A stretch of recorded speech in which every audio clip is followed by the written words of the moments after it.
Gimana mati listriknya udah, Pak Andi? Oh, udah beres. Bentar. Karena acara intinya narasumbernya udah datang, kita mulai saja berarti Pak Andi ya. Ya, oke, silakan. Bisa dimulai, Mas. Terima kasih. Assalamualaikum warahmatullahi wabarakatuh. Waalaikumsalam warahmatullahi wabarakatuh. Yang saya hormati Bapak WD2, Bapak Dr. Zainal Arifin Ahmad, yang alhamdulillah sudah hadir. Yang saya hormati juga Pak Sukiman, Pak Dr. Sukiman, alhamdulillah ini sudah datang dari awal tadi ya. Sebelum saya masuk sudah datang duluan, luar biasa. Yang saya hormati juga narasumber kita Bapak Dr. Andi Prastowo MPDI yang nanti akan menjelaskan bagaimana tadi yang sudah dipaparkan oleh Pak Sukiman, bagaimana trik and tips supaya bagi cados-cados ini cepat asisten ahli katanya Pak Andi. Nggak lama-lama. Ya. Yang saya hormati juga Bapak Ibu dosen, baik itu dari internal UIN Suka ataupun dari luar. Tadi saya lihat ada beberapa teman-teman saya yang dari luar UIN, alumni, dosen-dosen juga pada bergabung. Alhamdulillah, selamat bergabung. Pak Ahmad Dwi Nur Halim, Bu Umi, Pak Jamil, dan lain sebagainya. Selamat bergabung. Teman-teman Cados juga dari FITK. Mudah-mudahan ini pada mengikuti acara dengan baik supaya cepat-cepat. Kalau kata Pak Sukiman, payungnya hilang katanya. Oke, saya di sini selaku MC akan membacakan susunan acara pada kesempatan hari ini. Acara yang pertama yaitu pembukaan, acara yang kedua sambutan, dan acara yang ketiga keynote speech nanti oleh Wakil Dekan 2. Yang acara yang keempat yaitu acara inti, yaitu bagaimana kita strategi untuk kenaikan pangkat asisten ahli untuk Cados dan lektor kepala untuk dosen yang akan dimoderatori oleh Pak Dr. Suyadi MA selaku Kepala Prodi PIAUD S2 UIN Sunan Kalijaga, Yogyakarta, dengan narasumber Bapak Dr. Andi Prastowo MPDI. Acara yang kelima yaitu diskusi atau tanya jawab, dan acara yang keenam penutupan. Baik, kita buka saja acara yang pertama yaitu dengan bacaan basmalah bersama-sama. Bismillahirrahmanirrahim. Acara yang kedua yaitu sambutan. Sambutan akan diisi oleh Bapak Kepala Prodi PAI S3 UIN Sunan Kalijaga Yogyakarta kepada yang terhormat Bapak Dr. Sukiman MPD. Waktu kami persilahkan. Silahkan Pak. Terima kasih Mas Irwanto. Assalamualaikum warahmatullahi wabarakatuh. Waalaikumsalam warahmatullahi wabarakatuh. Bismillahirrahmanirrahim. Alhamdulillahirabbil alamin wa bihi nasta'in wa ala umuri dunya waddin. Asyhadu an la ilaha illallah wahdahu la syarikalah wa asyhadu anna Muhammadan abduhu wa rasuluh. Amma ba'd. Yang sama-sama kita hormati Bapak Wakil Dekan 2, Bapak Dr. Zainal Arifin Ahmad MAG. Kemudian yang juga kita hormati narasumber kita Bapak Dr. Andi Prastowo MPDI. Kemudian para peserta partisipan webinar, ini ada Bu Umi Faizah. Beliau adalah teman saya dulu ketika kuliah dan juga sama-sama mengabdi ketika mengajar di TPA. Ini punya kenangan yang sangat indah dengan beliau saya kira. Dan juga Bapak Ibu sekalian, terutama ini saya manggil adik-adik dosen muda dari Fakultas Ilmu Tarbiyah maupun dari fakultas yang lain. Terima kasih dan syukur alhamdulillah pada siang hari ini kita bisa bersilaturahim dalam rangka untuk berdiskusi bersama lewat media Zoom, webinar terkait dengan strategi pengurusan kenaikan jabatan akademik pangkat bagi dosen. Khususnya ini memang kita persembahkan kegiatan diskusi ini untuk adik-adik dosen muda.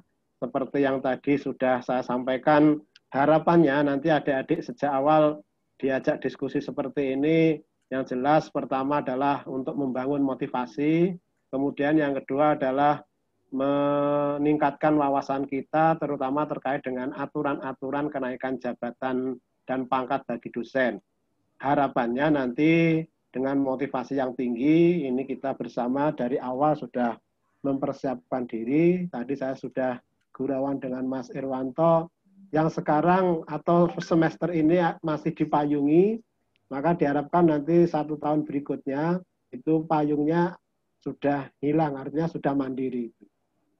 Oleh karena itu, pada kesempatan yang berbahagia ini, saya pertama mengucapkan banyak terima kasih dan selamat datang atas partisipasi Bapak Ibu sekalian.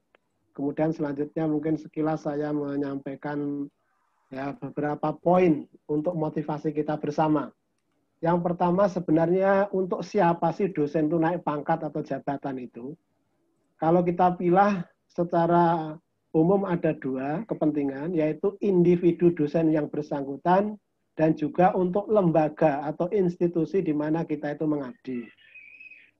Secara individu, dosen ketika terus naik pangkat sesuai dengan waktu yang telah ditentukan, bahkan kalau bisa dipercepat, itu menunjukkan bukti kompetensi dan profesionalitas kita sebagai dosen.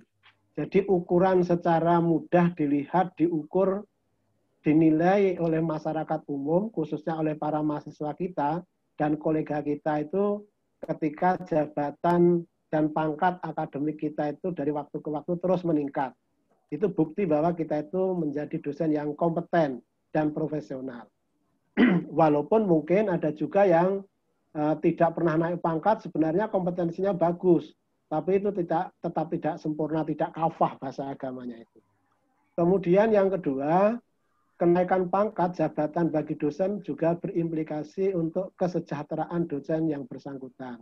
Mohon maaf, misalnya tadi di awal Mas Irwanto sudah menyinggung kalau masih cados, masih tenaga pengajar, masih dipayungi, nanti hitungan SKS-nya itu tidak bisa penuh, mungkin separuh atau paling banter 60%.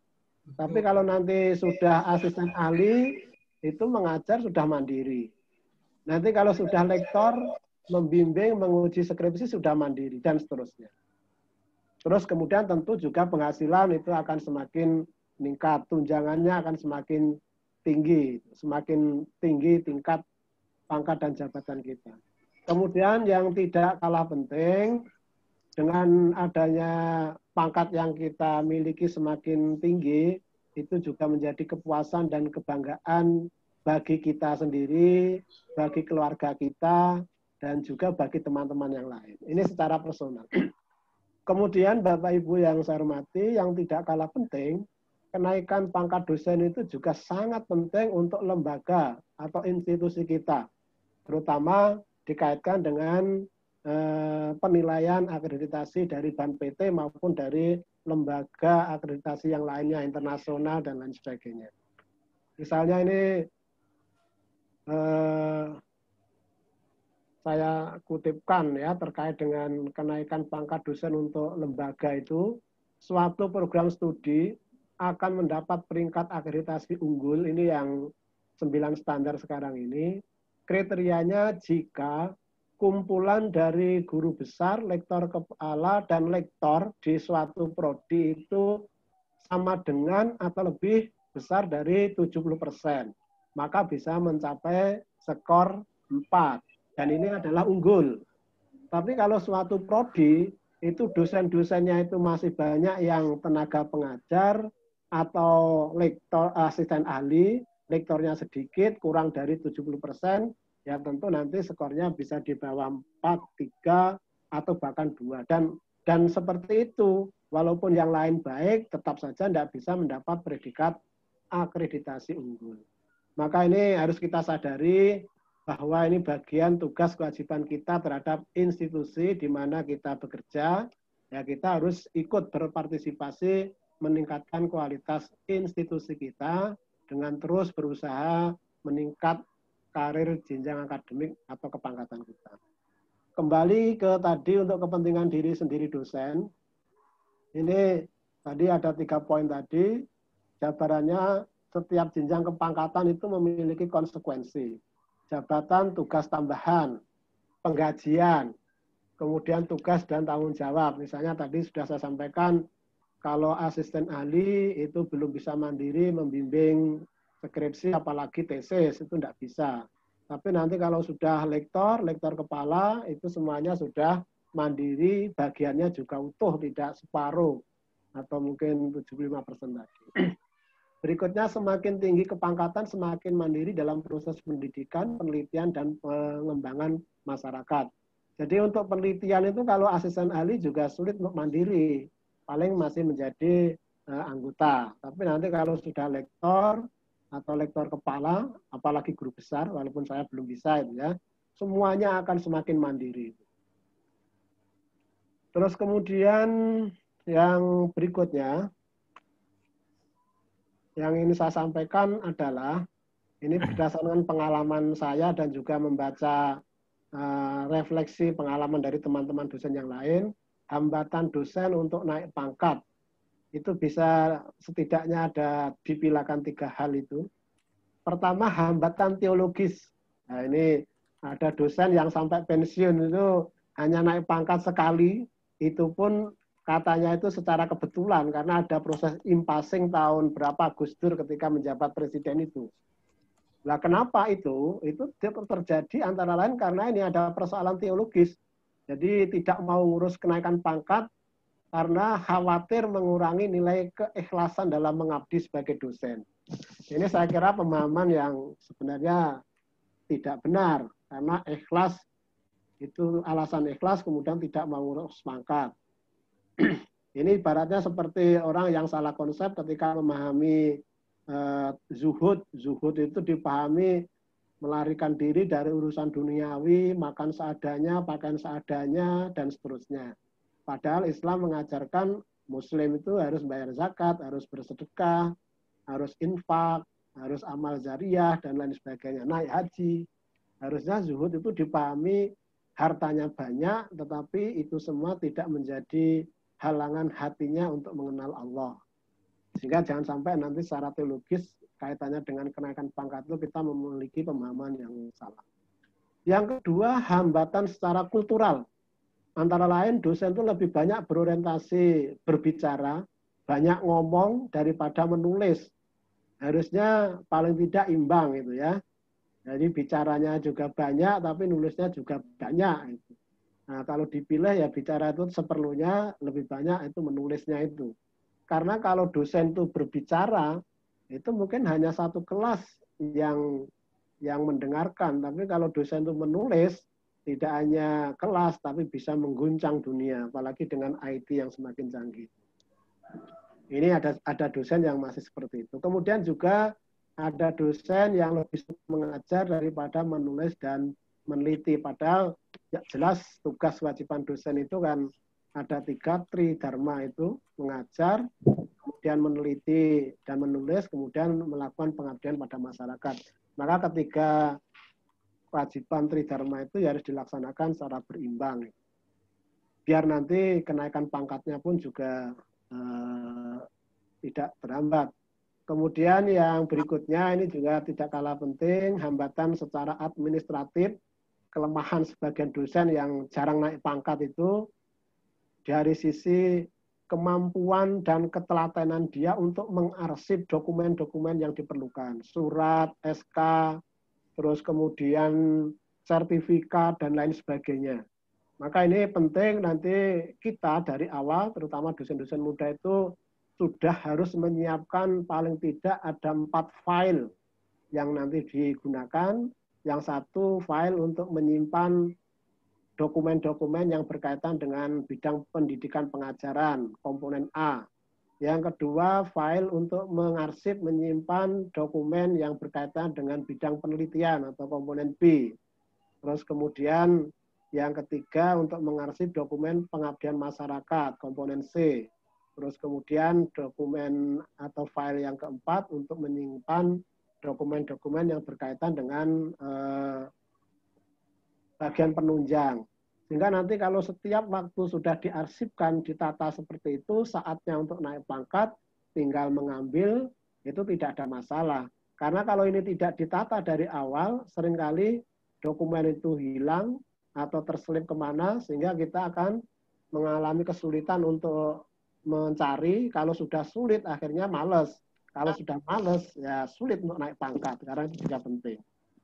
Termasuk ini kelemahan mengarsip makalah, artikel-artikel. Kalau sekarang mungkin sudah banyak jurnal online, itu saya kira mungkin akan terbantu. Tapi bagaimanapun tetap harus dikompilasi, diarsip secara baik. Terus kemudian yang juga seringkali jadi hambatan secara administratif, dosen itu kurang memahami aturan-aturan yang berlaku. Aturan itu dari waktu ke waktu terus berubah. Kalau tidak mengikuti, maka ya agak sulit nanti untuk memenuhi poin-poin sebagaimana yang ditentukan, diatur dalam peraturan-peraturan yang ada. Maka dalam konteks inilah, kita pada siang hari ini melaksanakan kegiatan diskusi, kita menghadirkan narasumber yang memang sudah sangat pakar, yaitu Pak Andi Prastowo. Beliau itu adalah sekretaris tim TPKI UIN Sunan Kalijaga Yogyakarta, sehingga sangat memahami betul persoalan aturan tersebut. Kemudian yang kedua, beliau sekaligus pelaku dan contoh bagi kita bersama. Mas Andi ini pernah menjadi mahasiswa saya, jadi dosen itu jauh di bawah saya, tapi dari segi kepangkatan hampir menyamai saya. Mungkin sebentar lagi akan nyelip saya, karena beliau posisi mungkin kurang dari, saya lupa ini, sudah berapa lama mengabdi di UIN, sekarang sudah lektor kepala, nanti mungkin dalam waktu dekat sudah bisa meraih jabatan guru besar dalam usia yang masih relatif muda. Nah nanti teman-teman dosen muda ini nanti kalau dari awal sudah diskusi dengan Mas Andi seperti ini, insya Allah bisa jadi nanti akan lebih cepat dibanding Mas Andi lagi. Apalagi sekarang sistemnya juga memungkinkan kita bersama untuk meraih jabatan itu secara lebih cepat. Jadi saya ini sebenarnya bukan contoh yang baik untuk itu, walaupun saya juga normal ya naik pangkat itu 2 tahun. Baik, sedikit sekali Bapak Ibu yang ingin saya sampaikan terkait dengan kegiatan webinar ini terselenggara berkat kerjasama kita dengan Yapendis. Yapendis itu Yayasan Pengkajian dan Pengembangan Pendidikan Islam, yang merupakan wadah bagi dosen, khususnya dosen di Fakultas Ilmu Tarbiyah, dalam rangka untuk bersama-sama untuk terus meningkatkan profesionalitas kita sebagai bagian dari dosen di UIN dan khususnya di Fakultas Ilmu Tarbiyah. Yang arahnya itu ya kita juga ingin berkontribusi dalam rangka untuk mewujudkan kemajuan pendidikan Islam di Indonesia. Nah, di antara kegiatan-kegiatan Yapendis itu antara lain, satu, bersama-sama meningkatkan kualitas atau profesionalitas diri sebagai tenaga pendidik atau dosen di UIN Sunan Kalijaga Yogyakarta. Karena saya sendiri menyadari ketika kita tidak sering bertemu, bergumul dengan teman-teman itu, semangat untuk menulis, semangat untuk mengurus pangkat itu jadi kendor. Tapi dengan kumpul dengan teman-teman yang semangatnya tinggi, kita juga ikut tersemangati. Kemudian yang kedua, kegiatannya melakukan kajian untuk pengembangan pendidikan Islam, menulis jurnal, menulis artikel, diskusi, merespon isu-isu yang berkembang di Indonesia terkait dengan pendidikan Islam. Kemudian yang berikutnya melakukan penerbitan publikasi dalam bidang ilmu-ilmu pendidikan Islam, khususnya ini dalam bentuk jurnal dan buku-buku yang dibutuhkan oleh masyarakat.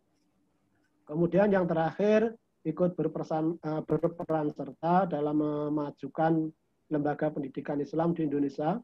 Bentuknya antara lain menyelenggarakan kegiatan seminar seperti kegiatan siang hari ini, kemudian workshop, pelatihan untuk tenaga pendidik. Kita juga pernah melakukan pelatihan untuk para guru di madrasah maupun di sekolah, terutama yang berkaitan dengan pendidikan Islam.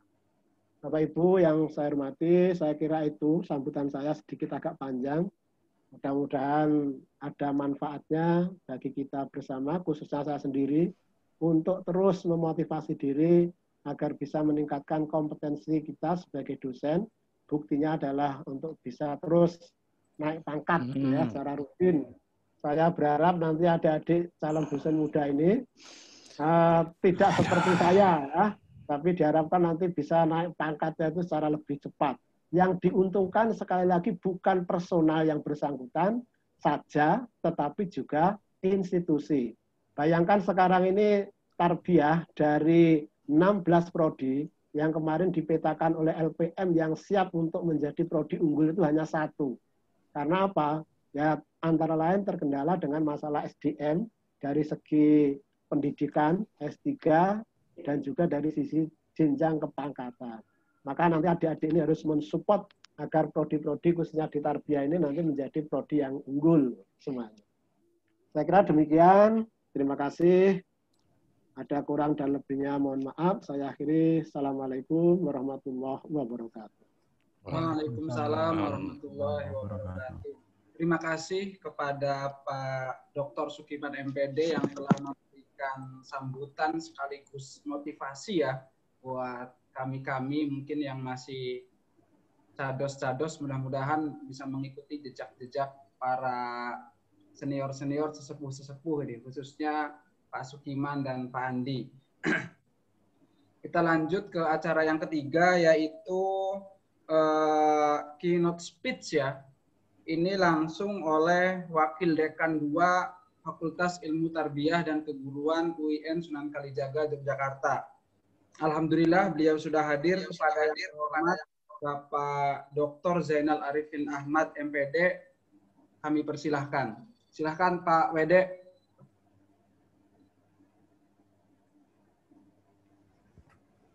Belum ada suaranya Pak.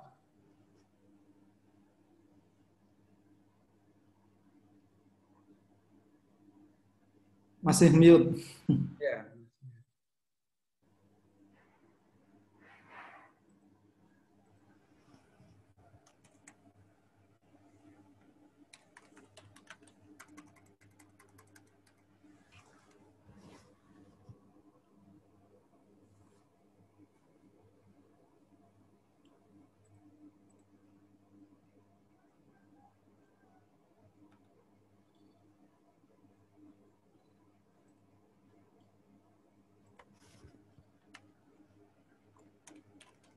Halo, halo.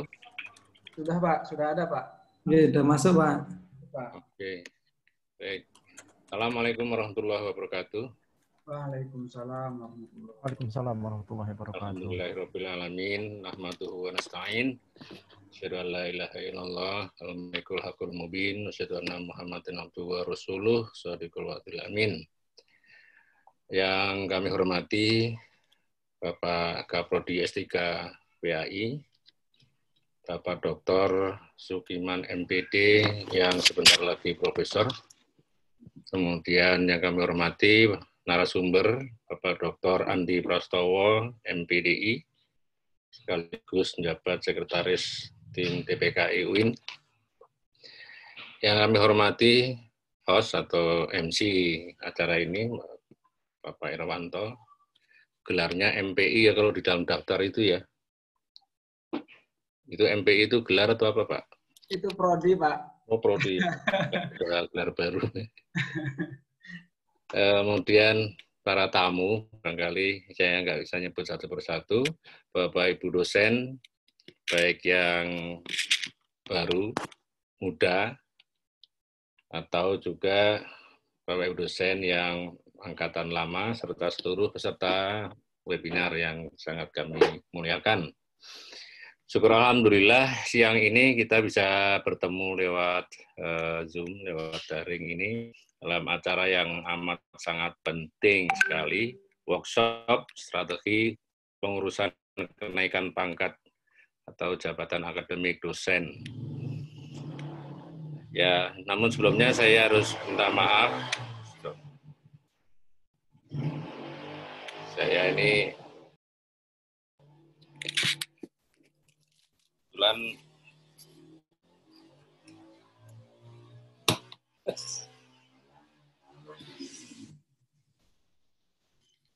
rumah saya itu di depannya jalan, belakangnya jalan.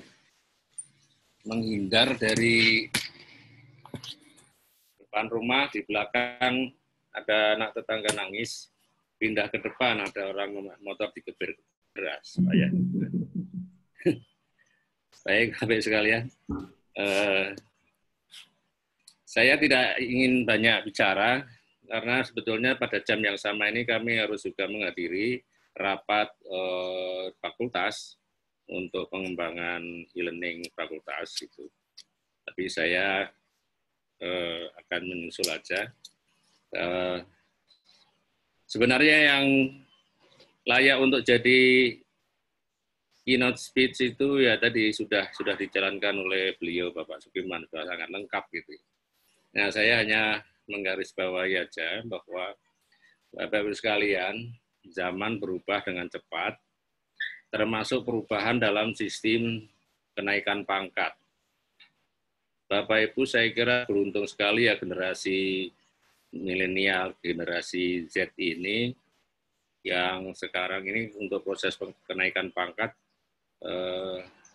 relatif lebih mudah, walaupun secara administratif mungkin tantangannya juga lebih berat, tetapi akses untuk mendapatkan informasi dan dukungan dari institusi itu luar biasa. Zaman-zaman saya dulu naik pangkat itu betul-betul urusan pribadi.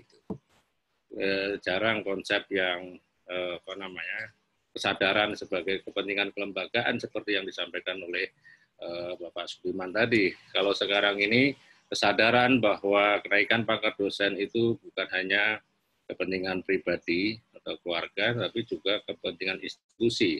Bahkan kami menambahkan juga itu sebagai kepentingan masyarakat secara luas dan bangsa Indonesia secara keseluruhan, karena interaksi kita dengan dunia luar, dengan dunia internasional semakin intensif, dan di situ kepangkatan kita juga menjadi indikator kesuksesan atau mutu kita.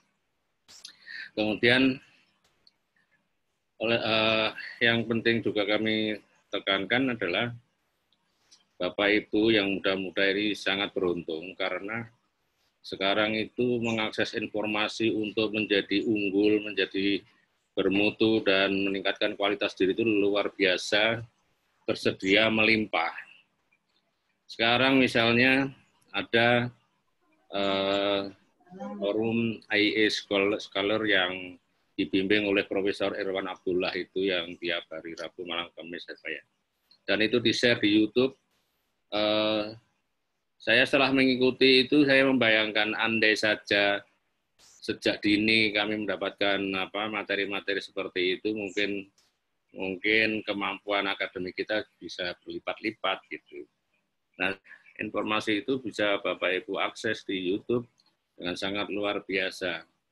Sehingga apa yang selama ini sulit kita lakukan, di situ bisa kita pelajari dengan mudah dan kapan saja.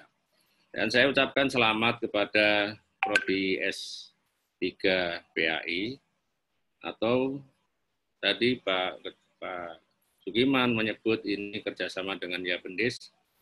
Ya, yang tadi singkatannya mungkin yang lebih tepat adalah Yayasan Pengembangan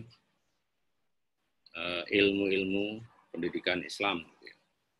Ada ilmunya, Pak. Nah, kerjasama ini saya kira dalam rangka membahas strategi. Jadi berkaitan dengan learn how to do gitu.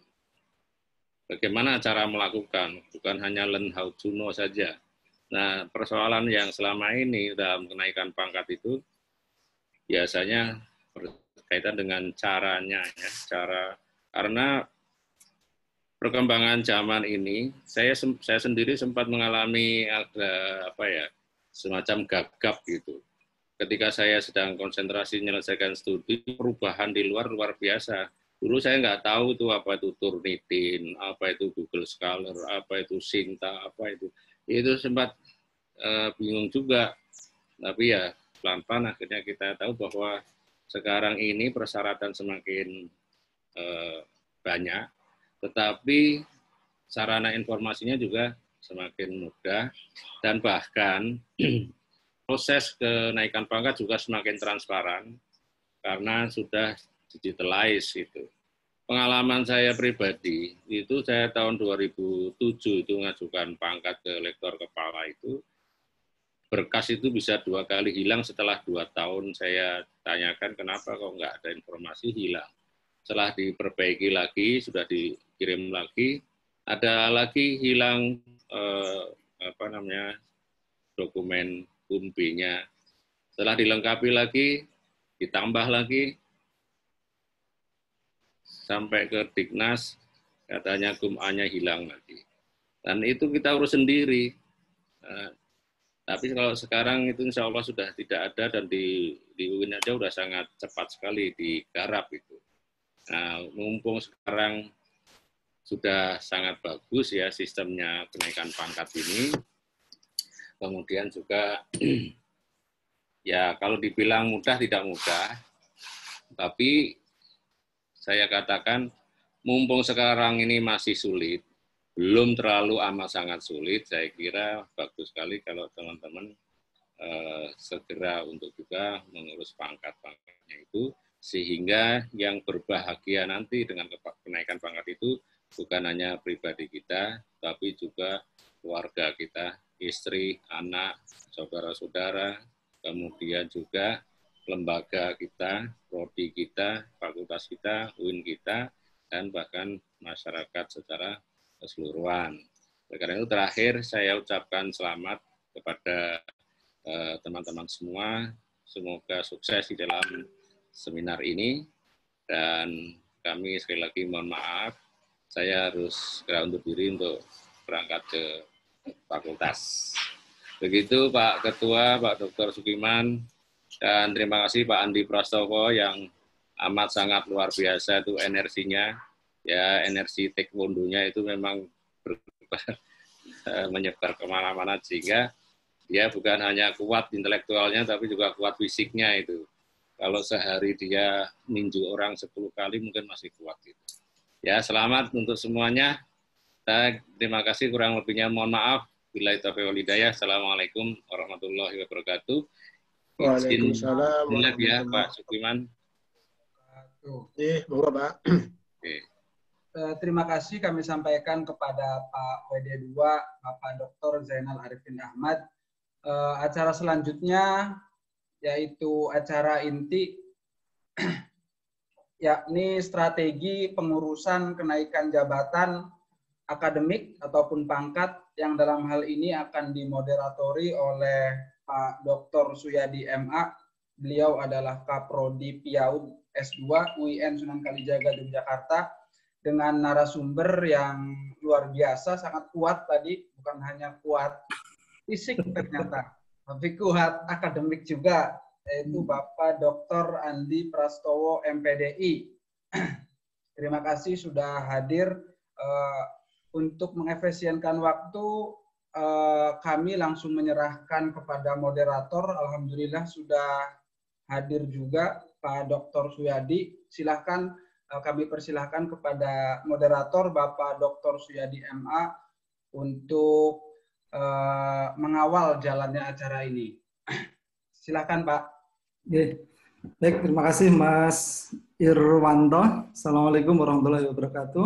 Waalaikumsalam warahmatullahi wabarakatuh. Bapak Ibu peserta webinar yang bahagia, jam ini sebenarnya adalah jam paling apa ya, kalau kuliah itu ini jam neraka gitu ya, jam paling tidak menguntungkan karena panas, kemudian juga ini jam istirahat sih begitu ya. Tapi karena diniati tadi disampaikan oleh Pak Ketua Yapendis untuk melakukan pengembangan diri, untuk melakukan mobilitas vertikal, ya bismillah, alhamdulillah dari waktu ke waktu ini pesertanya bertambah. Baik Bapak Ibu, nanti kurang lebih 1 jam ke depan kita akan menerima paparan materi. 30 menit pertama nanti disampaikan paparan oleh Pak Dr. Andi Prastowo, kemudian nanti 30 menit kedua dilanjutkan dengan diskusi atau tanya jawab. Meskipun hari ini kita hanya 1 jam Bapak Ibu, ini baru warming up, pemanasan. nanti insya Allah di kegiatan-kegiatan berikutnya Yapendis akan melakukan kegiatan. Nah sekarang Yapendis itu punya namanya Yapendis Scholar, ini ikut-ikutan Pak Irwan Abdullah Scholar itu. Nah nanti akan banyak mendiskusikan, kita belajar bareng tentang academic writing. Nah Bapak Ibu, sebelum waktu saya berikan kepada Pak Andi melanjutkan yang disampaikan Pak Sukiman. Kalau tadi ada beberapa motivasi ya, motivasi intrinsik dari dalam diri kita untuk meningkatkan kompetensi, untuk meningkatkan kesejahteraan, satisfaction, kepuasan, kemudian secara ekstrinsik itu nanti lembaga juga akan diuntungkan. Nah, lesson learned dari ketika saya mengikuti kegiatannya Prof. Irwan Abdullah, jadi ketika beliau waktu itu sedang mendapatkan tugas studi lanjut di Belanda, nah beliau menyampaikan begini, kira-kira apa ya tanda syukur yang saya berikan ketika saya mendapatkan kesempatan setelah saya menjadi dosen, kemudian saya mendapatkan beasiswa ke Belanda itu, saya itu bentuk rasa syukur saya itu apa begitu. Nah ini persis yang dulu ketika saya menjadi calon dosen di tahun 2010 itu, Bu WR1, Bu Dr. Sekar Aryan itu menyampaikan begitu. Jadi yang paling bagus untuk menggerakkan niat kita, aktivitas kita itu adalah apapun yang kita lakukan itu adalah sebagai bentuk rasa syukur. Nah, Bapak Ibu sekalian, nah ini insya Allah hampir semuanya adalah dosen. Nah, profesi dosen itu sesuatu yang di tengah-tengah masyarakat itu sangat tinggi, di depan mahasiswa itu juga sangat mulia, sangat terhormat. Nah, sekarang kita kembali kepada diri kita, kira-kira tanda syukur yang akan kita berikan itu apa? Nah, Prof. Irwan Abdullah itu menjadi penulis, menjadi karirnya sangat cemerlang, dan hari-hari ini banyak membimbing dosen-dosen untuk meraih guru besar. Nah, yang menggerakkan beliau begitu cepat itu, kata beliau, itu adalah, ya, saya melakukan ini adalah sebagai bentuk rasa syukur. Nah, ketika kita membuktikan rasa syukur kita setelah kita diberikan amanah menjadi seorang dosen, itu saya kira itu energi positif yang di atas segala-galanya menurut saya. Kalau kita sudah, karena ini sudah transenden dan ini bentuk spiritualitas kita untuk untuk mengembangkan diri. Yaitu untuk membuka acara webinar kita, Bapak Ibu. Nah, untuk selanjutnya 30 menit ke depan dipersilahkan pada Pak Dr. Andi untuk menyampaikan saran materinya tentang strategi bagaimana kita bisa meningkatkan meningkatkan jabatan akademik sebagai seorang dosen gitu. Pada Pak Dr. Andi dipersilahkan, monggo Pak Andi.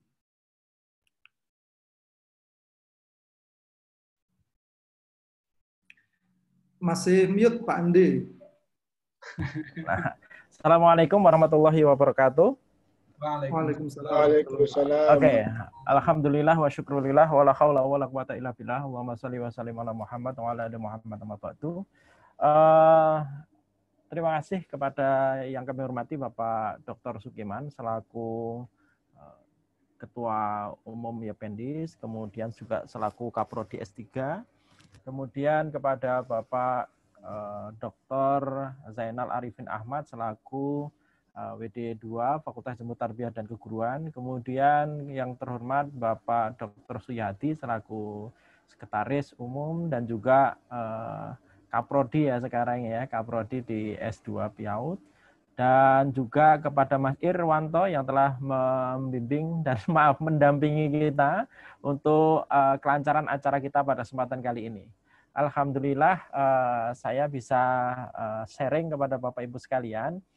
Saya kira apa yang tadi disampaikan oleh Pak Sukiman, Pak Yadi, dan Bapak Ibu yang lain yang hadir di kesempatan kali ini sebenarnya jauh lebih kompeten untuk menyampaikan hal ini. Namun mungkin karena secara tidak langsung mungkin karena posisi saya saat ini sebagai pembantu ya, karena sekretaris itu kan pembantunya ketua. Nah, sekretaris sekretaris umumnya Bu Hurul, Bu Dekan Saintek. Nah, saya sendiri sebagai sekretaris wakil sekretaris sebenarnya. Nah, sekretaris 1 istilahnya. Nah, mungkin karena itu sehingga saya akan sharing, berbagi saja dari pengalaman ini. Dan apa yang akan saya sampaikan semoga mempermudah dan menambah kejelasan buat teman-teman untuk pengajuan kenaikan jabatan akademik ataupun pangkat, baik yang pengangkatan pertama ataupun pengangkatan yang berikutnya.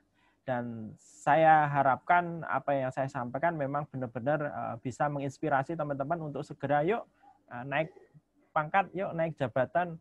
Jangan berpikir tentang apresiasi dari kenaikan jabatan itu. Enggak, naik saja dulu gitu. Kalau nanti sudah di puncak itu lebih nyaman daripada kita memperhatikan dari aspek apresiasinya enggak seberapa. Tapi bukan itu yang menjadi sesuatu yang nikmat itu, tapi sampai pada puncaknya itu. Nah, kalau belum sampai puncak jangan berhenti, itu saja. Nah, saya tadi sudah disampaikan oleh Pak Giman, saya masuk sebagai dosen 2011, mungkin Mas Irwanto, kalau Mas Saifuddin mungkin tahu ya, karena saya pernah ngampu juga bersama di S2. Jadi saya masuk sebagai dosen tahun 2011, 1 Januari 2011. Nah, sekarang 2020, ya berarti belum ada 10 tahun Mas Irwanto. Nah, kalau teman-teman juga sekarang jadi dosen ya, kapan cadosnya? Nah, itu harus mulai berpikir berapa tahun yang akan datang saya akan, nah ini. Dari sana kemudian siapkan sistemnya. Nah, sistem itu apa? Sebab-sebab untuk bisa meraih semua target itu. Jadi orientasinya jangan ke targetnya, tapi kepada sistem atau faktor penyebab yang menjadikan kita pasti bisa mencapai ke sana. Kalau kita terlalu banyak memasang target, biasanya nggak akan tercapai. Tapi kalau kita mengambil sistemnya atau mengambil sebab-sebab untuk bisa mencapai target, insya Allah target itu dengan otomatis akan kita raih.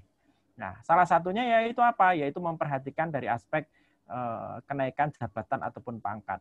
Nah, Bapak Ibu sekalian yang kami hormati, sesungguhnya tidak ada yang sulit ketika kita berusaha. Itu kata kuncinya, sehingga dalam waktu kurang dari 10 tahun, alhamdulillah posisi untuk PAK saya yang terakhir kemarin itu lektor kepala 583 kalau tidak salah. Sehingga secara tingkatan itu di level 550.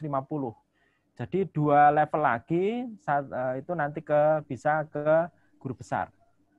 Kalau yang lebih tinggi ya dari sisi kepangkatan. Tapi kalau dari sisi jabatannya lektor kepala 1 tingkat lagi ke guru besar. Dan insya Allah itu bukan hal yang mustahil, semua bisa. Nah, ini semua dimulai dari apa? Dimulai dari perencanaan. Nah, maka mari kita mulai bersama untuk sharing terkait dengan prosedur dan proses untuk pengajuan kenaikan pangkat.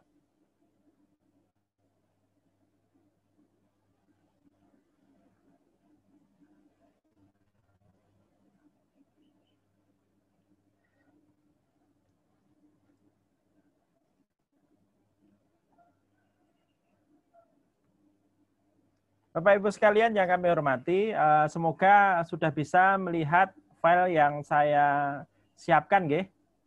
Sudah, Pak. Sudah, oke. Baik, terima kasih.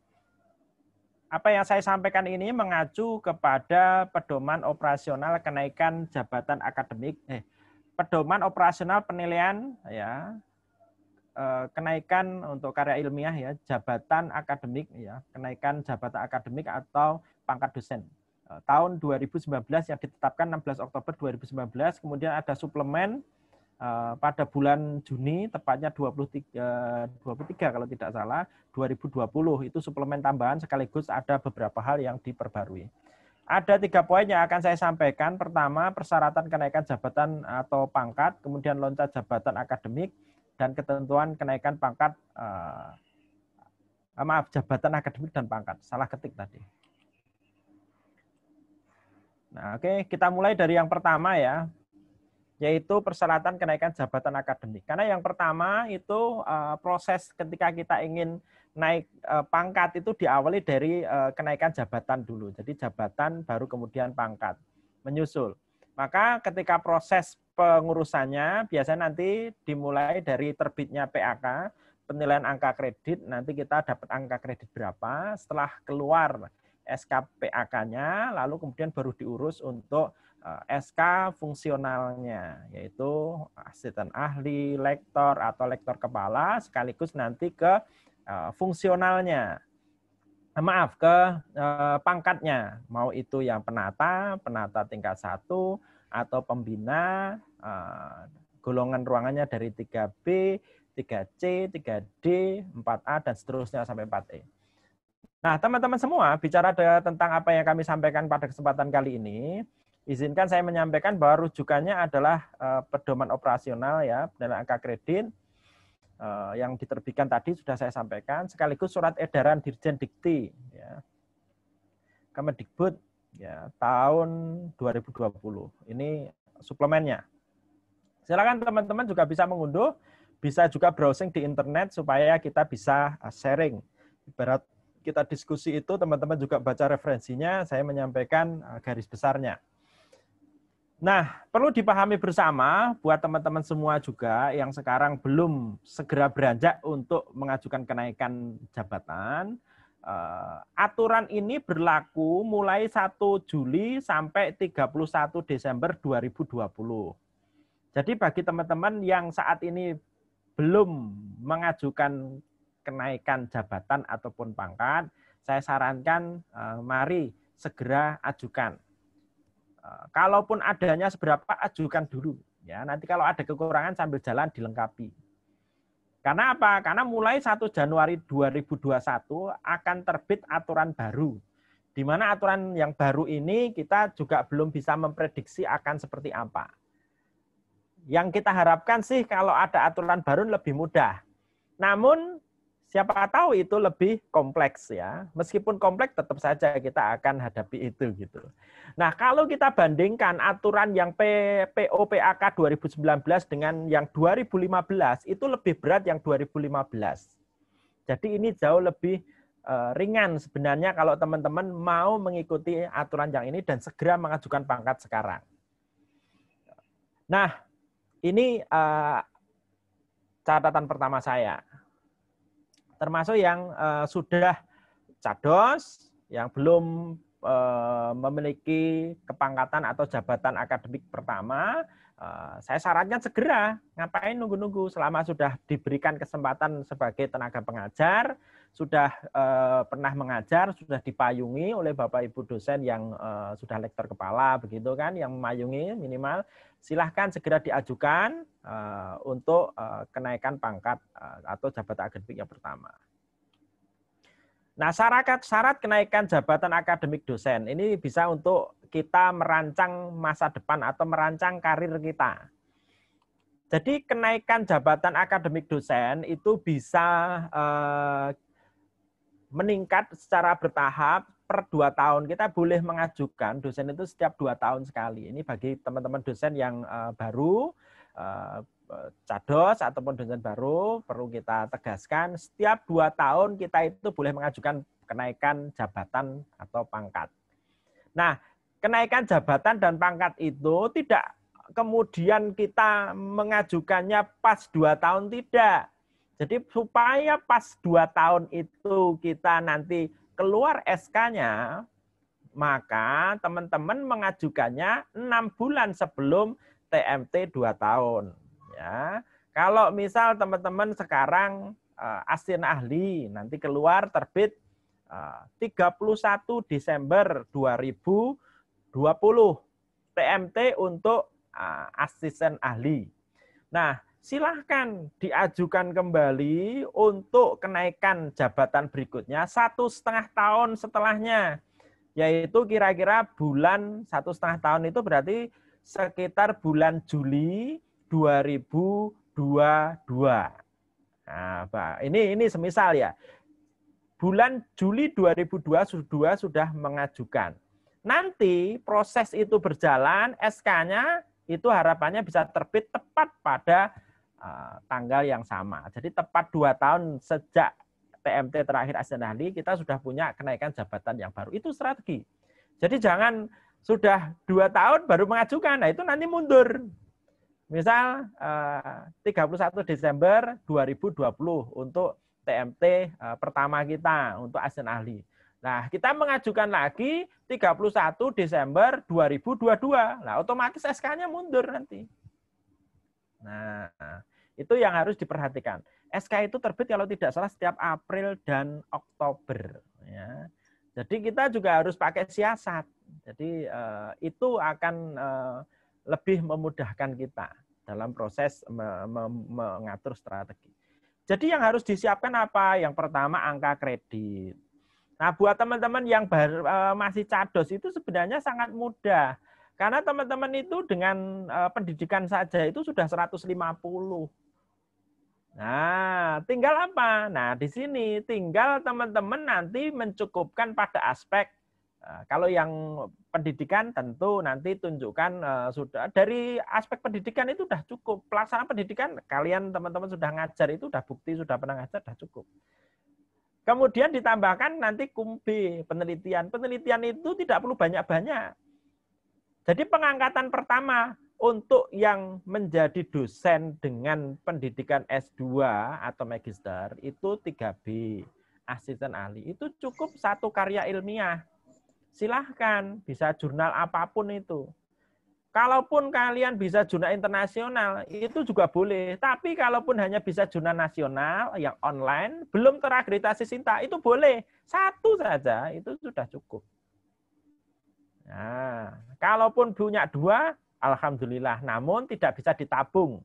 Termasuk buat teman-teman yang menjadi dosen, cados untuk di prodi S2 ataupun S3. Itu rata-rata tuntutan mereka adalah mereka berpendidikan S3.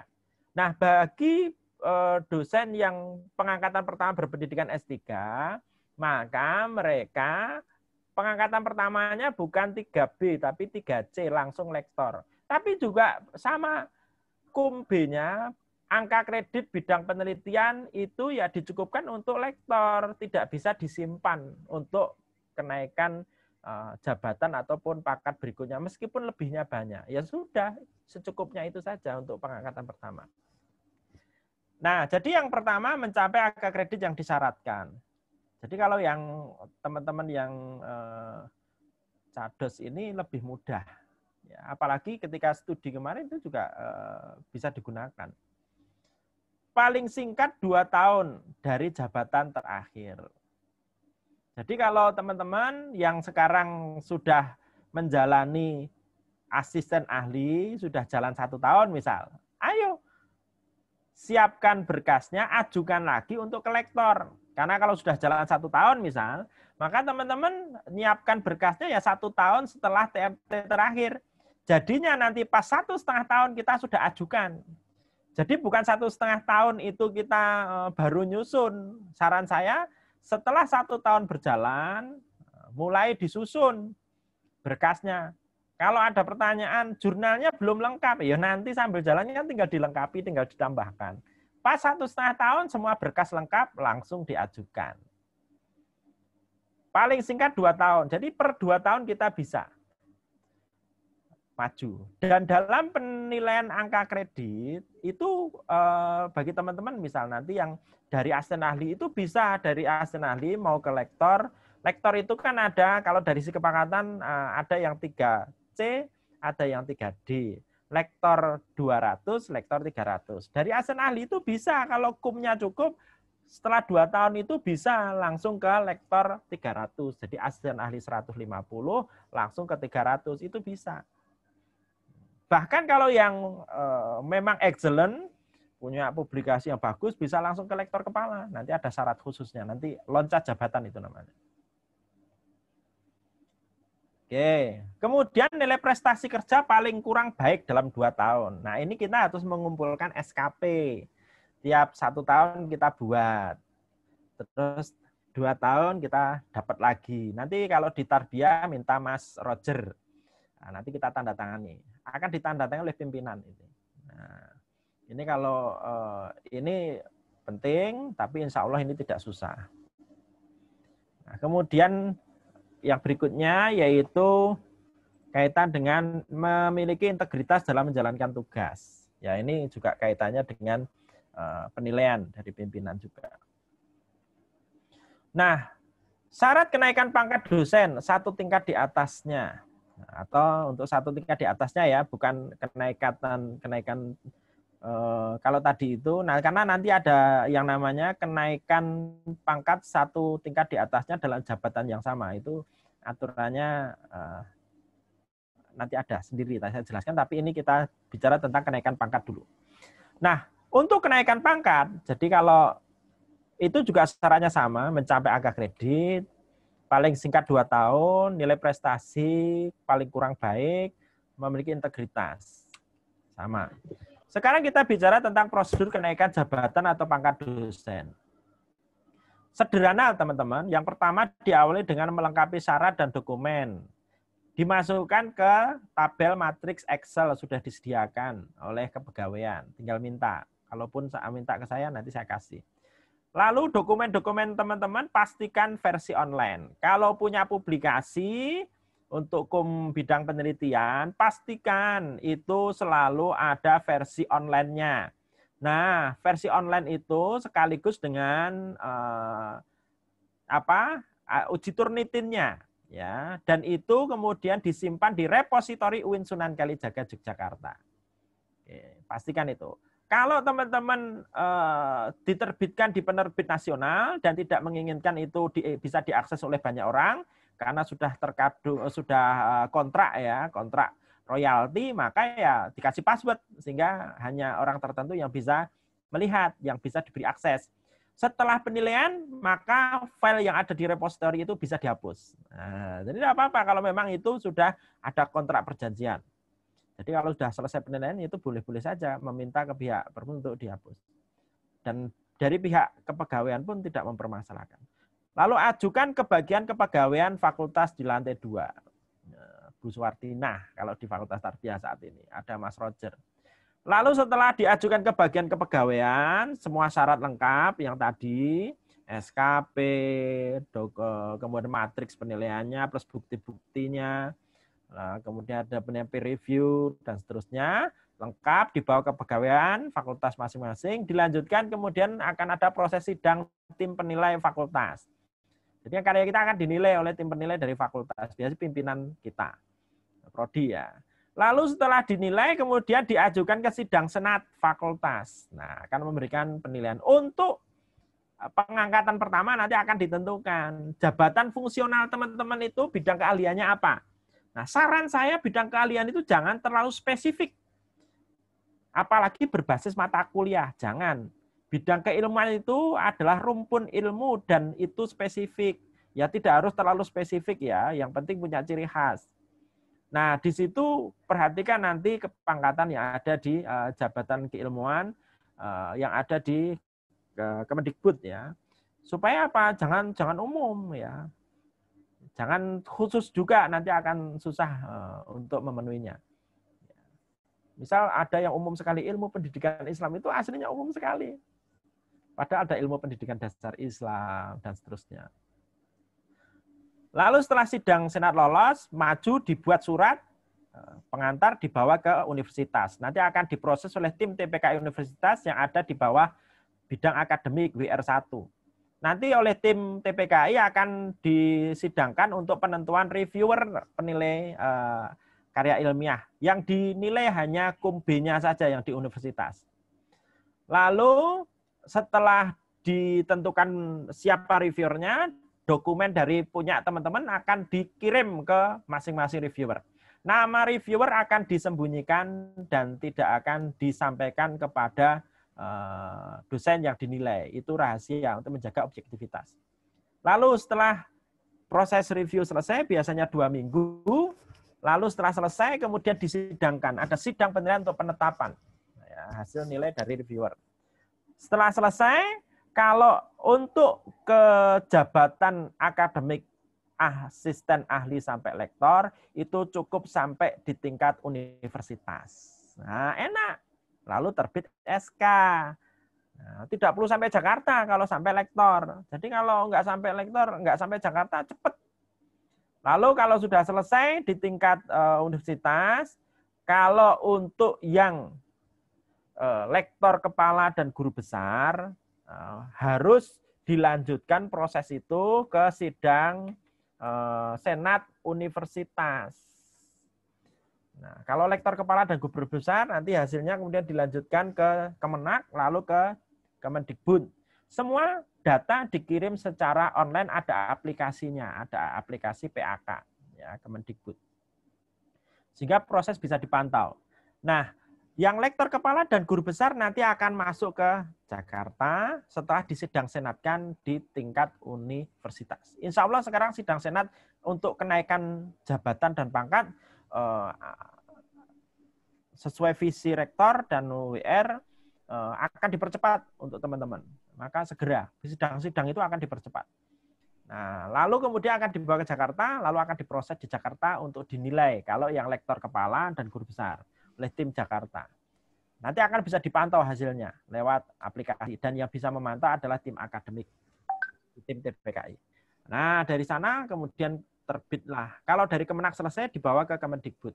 Nah, di Kemendikbud itu nanti akan terbit SK, dan penilaian untuk guru besar juga di Kemendikbud. Itulah prosesnya. Nah, sekarang kita bicara tentang hal-hal yang teknis. Jumlah angka kredit. Jadi kalau jabatan dan pangkat itu dua hal yang berbeda. Kalau ditanya jabatannya apa? Jabatan akademik itu dari asisten ahli, lektor, lektor kepala, guru besar. Karena nanti ada istilah kenaikan pangkat dalam jabatan yang sama. Itu berarti jabatannya misal lektor kepala, tapi pangkatnya 4A. Nah, itu mau naik ke 4B ya, itu berarti kenaikan pangkat dalam jabatan yang sama. Lektor 200 ke lektor 300, itu berarti kenaikan pangkat dalam jabatan yang sama. Ini itu yang disebut jabatan, dan pangkat itu ya penata muda tingkat 1, penata tingkat 1, dan seterusnya sampai pembina. Sedangkan golongan dan ruang itu mendampingi pangkat. Ada 3B, 3C, 3D. Jadi tidak ada 3E, langsung 4A, 4B, 4C, 4D, dan 4E. Lalu di sini di kolom nomor 4 ada kumulatif minimal, angka kredit yang dipersyaratkan. 150, aslinya pendidikan S2 itu 150. Nah, udah cukup itu, tapi enggak. Karena komponennya ada, maka komponen yang lain perlu dipenuhi sebagai persyaratan minimal. Lalu ada lektor 200, 300, dan seterusnya. Nah, per jenjang itu ngitungnya nanti kalau teman-teman yang sudah jadi asisten ahli, mau naik ke lektor 200, ya berarti kebutuhannya tinggal 200 dikurangi 150, berarti angka kredit yang harus dipenuhi 50. 50 itu nanti dibagi untuk bidang A, pendidikan, bidang B, penelitian, bidang C, pengabdian, bidang D, penunjang. Nah, dibagi-bagi sesuai dengan proporsinya. Demikian seterusnya.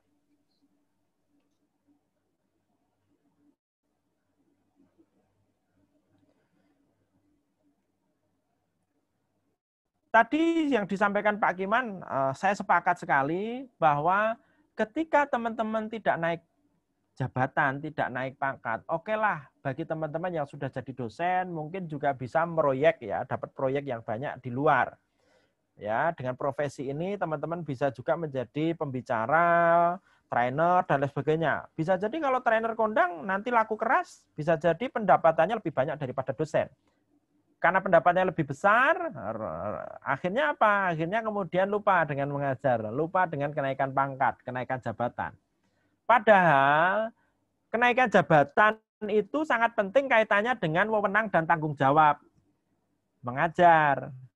Jadi kalau teman-teman tidak diberikan kewenangan mengajar, kalau itu karena bisa jadi karena belum memenuhi standar minimalnya atau belum memenuhi persyaratan.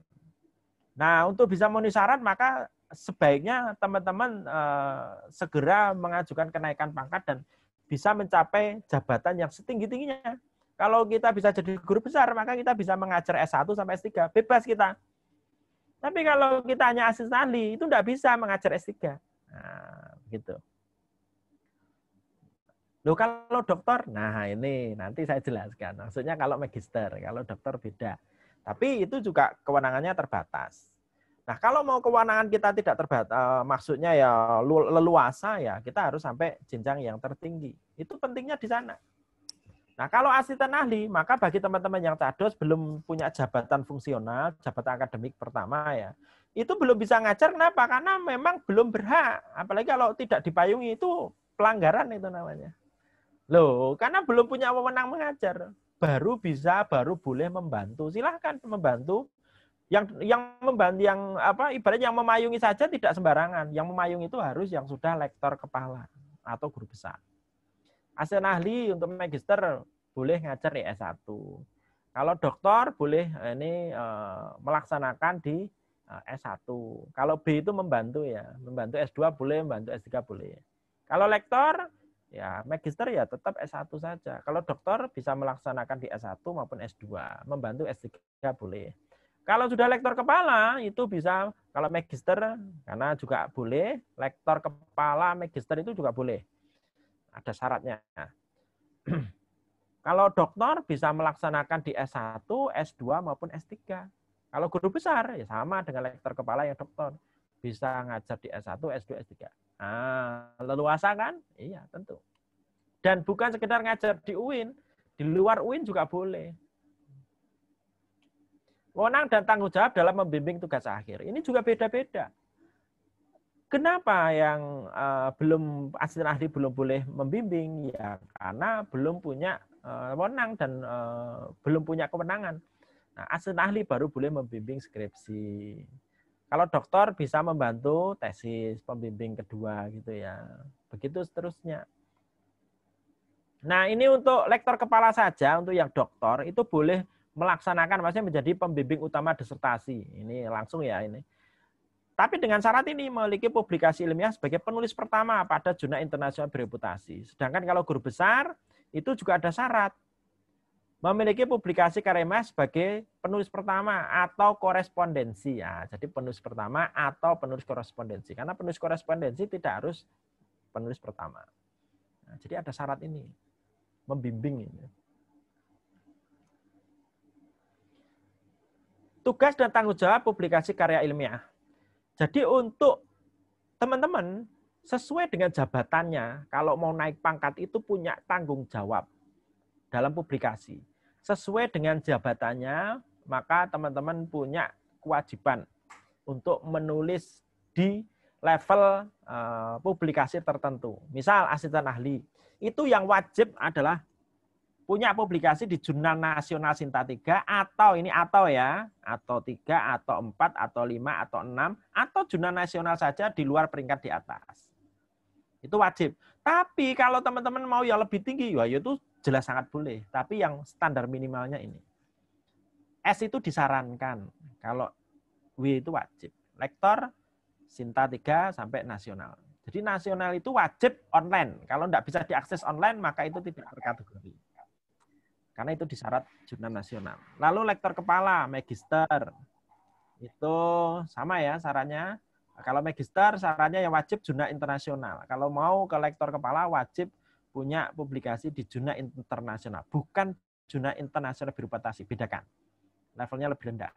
Kalau doktor itu cukup kalau mau ke lektor kepala cukup Sinta 1 atau Sinta 2 atau Jurnal Nasional Terakreditasi Dikti. Kalau dulu ada Jurnal Terakreditasi B dan A dulu yang dulu.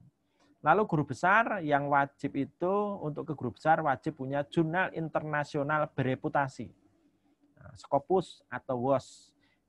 Kalau yang reguler SJR-nya kalau Scopus minimal 0,1. Yang usia kerjanya lebih 20 tahun. Tapi kalau masa kerjanya di antara 10 sampai 20 tahun, ya, maka untuk yang studi agama ya sekitar SJR-nya minimal 0,25, Art and Humanities ya. Terus satu lagi kalau sosiologi 0,4 minimalnya, kalau yang eksak sama ilmu terapan, sains itu 0,5 atau lebih.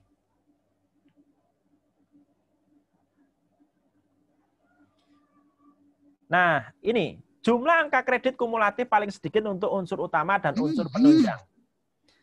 Tiap-tiap jabatan itu punya ketentuan proporsi jumlah angka kredit. Tapi yang jelas pelaksanaan unsur utama itu 90%.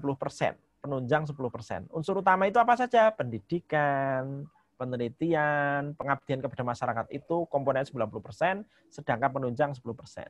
Nah, proporsi untuk masing-masing unsur itu untuk asisten ahli beda dengan lektor beda dengan lektor kepala beda guru besar. Jadi proporsi untuk asisten ahli 50% lebih itu pelaksanaan pendidikan itu minimal 55%. Lalu pelaksanaan penelitian 25%, pelaksanaan PKM maksimal 10, penunjang 10. Kalau lektor pendidikannya minimal 45, tapi penelitiannya jadi meningkat, standar jadi 35. Untuk PKM dan penunjang sama 10. Nanti ketika naik lagi, pendidikannya menurun jadi 40, penelitiannya naik 40%. Kalau guru besar, pendidikannya lebih menurun lagi 35%, porsi untuk penelitiannya menjadi 45%. Nah, oke, sekarang kita lihat bagaimana cara menghitungnya.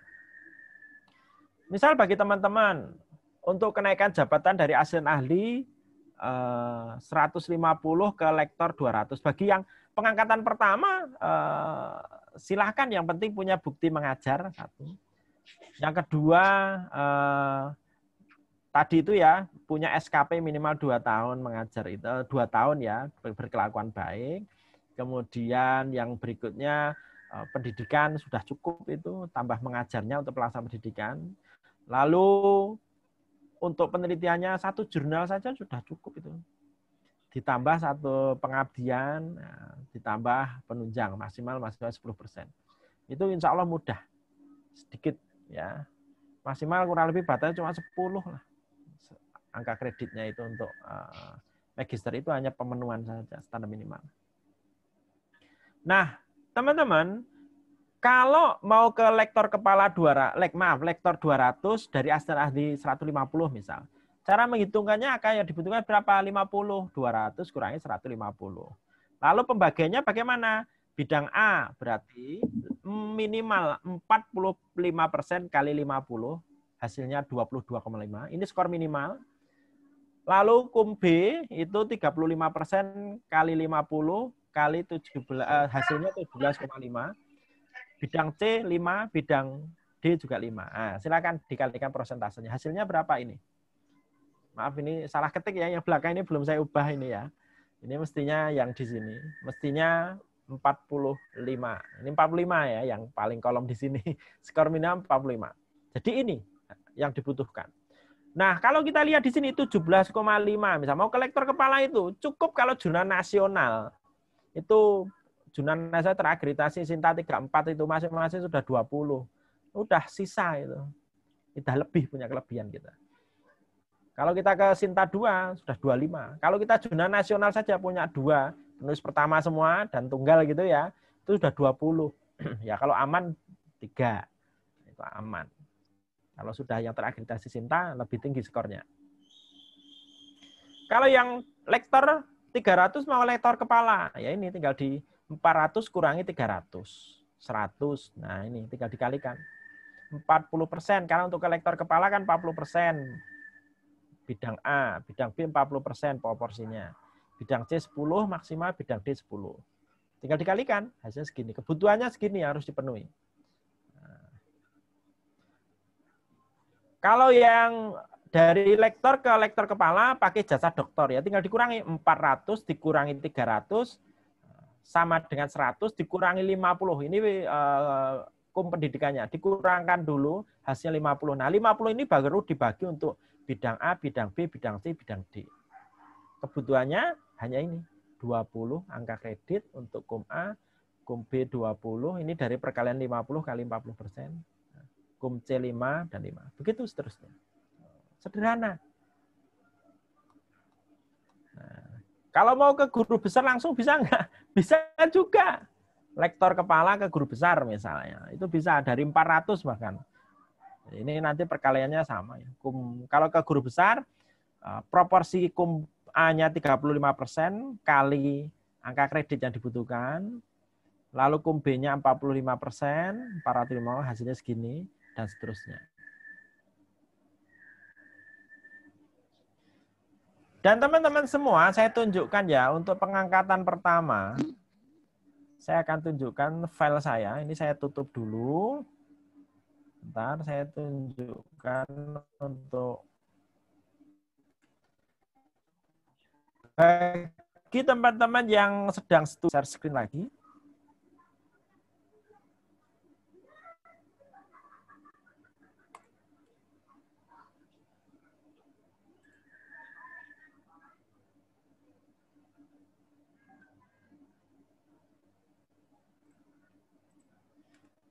Baik teman-teman, untuk pengangkatan pertama ini bisa saya tunjukkan. Karya ilmiah di jurnal, jadi kalau teman-teman punya jurnal internasional, proceeding terindeks basis data internasional bereputasi, yang dimaksud basis data internasional bereputasi itu jika proceedingnya terindeks misal Scopus, IEEE, SPIE, ya, dan yang setara. Nah, itu atau dan jurnal internasional bereputasi selama menempuh pendidikan S2 dan S3 dapat dipergunakan untuk pemenuhan syarat pengangkatan pertama. Jadi selama pendidikan teman-teman itu juga bisa dipakai untuk pengangkatan pertama. Selama yang ini. Nah. Dan yang perlu diperhatikan juga bagi teman-teman yang sedang studi saat ini, silahkan dikumpulkan sebanyak-banyaknya. Mulai dari Jurnal Nasional Terakreditasi Sinta 2, Sinta 1, Jurnal Internasional Bereputasi, Proceeding Internasional Terindeks, Database Internasional, itu semuanya diakui selama teman-teman studi. Jadi yang dikumpulkan yang levelnya itu. Kumpulkan sebanyak-banyaknya, maka itu nanti akan bisa dipakai. Kalau yang lainnya nggak bisa dipakai. Oke. Saya kembali ke PowerPoint.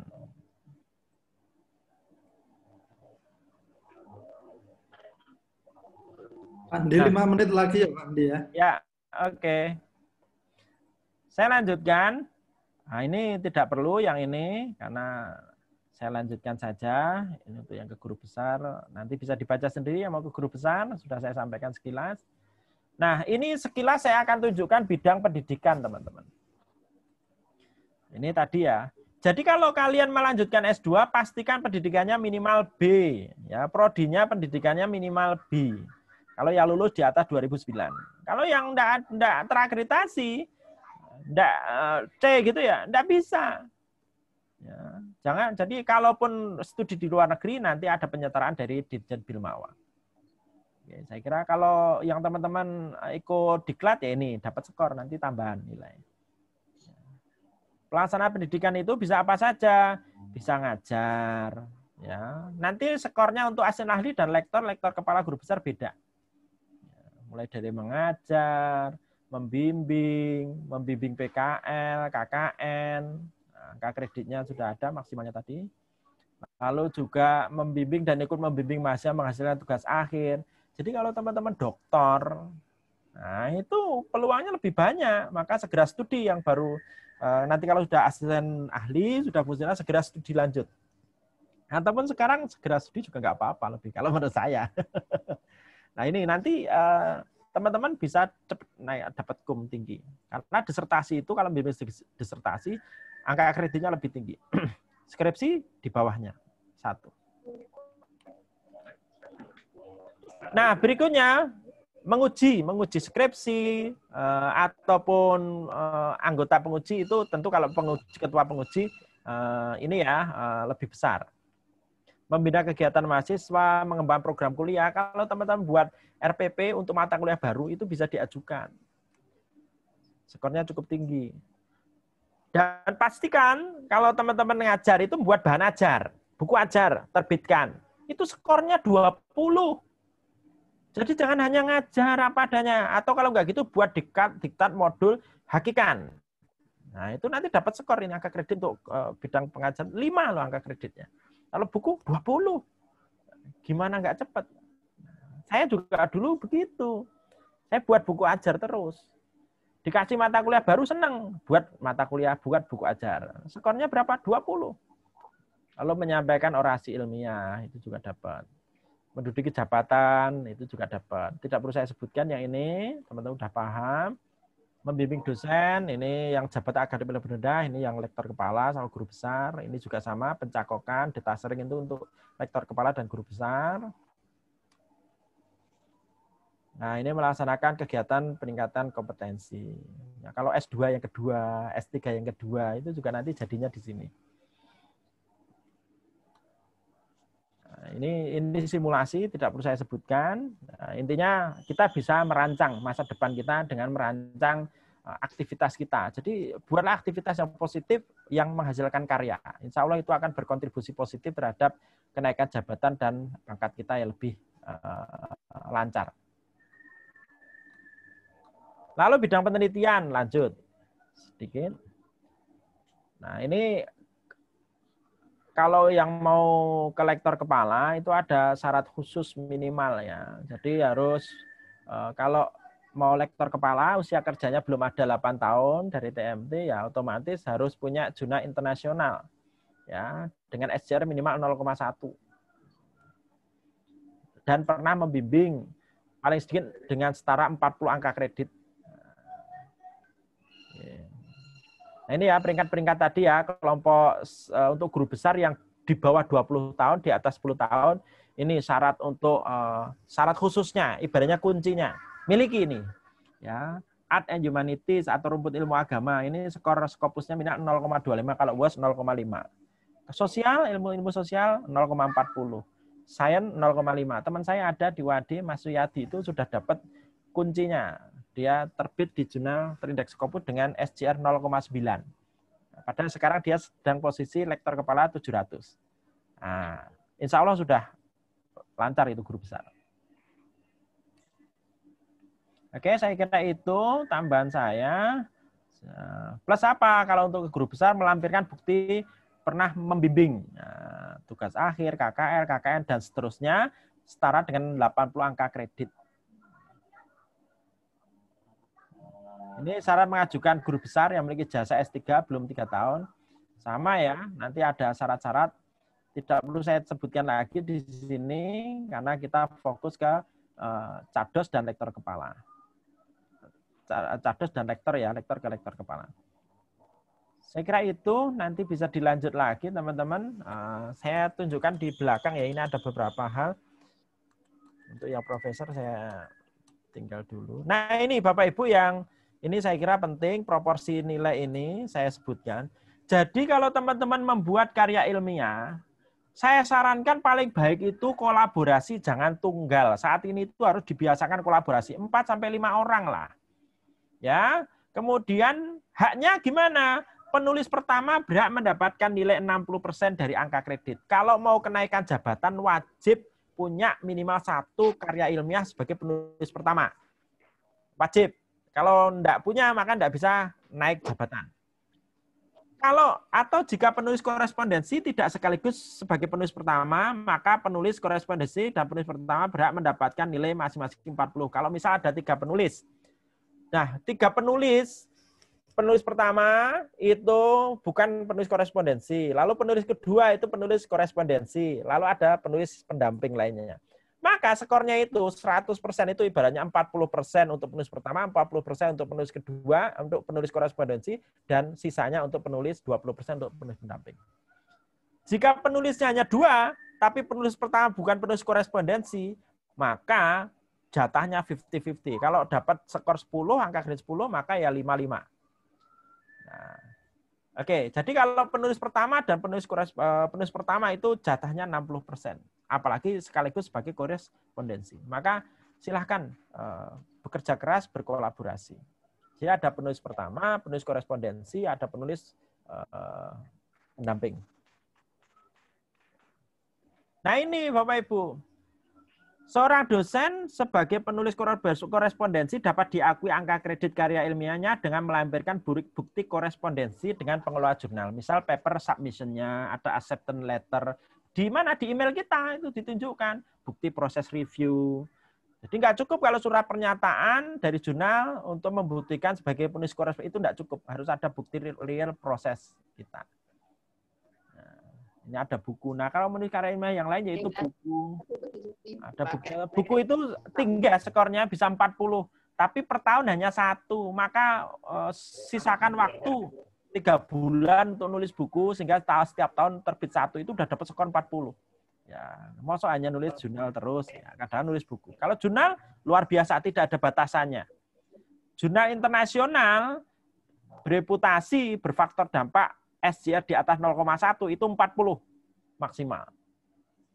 Kalau jurnal terdaftar pada itu masuk di Simago ya tadi, termasuk di SJR di atas 0,1. Kalau SJR-nya di bawah 0,1, maka skornya hanya 30.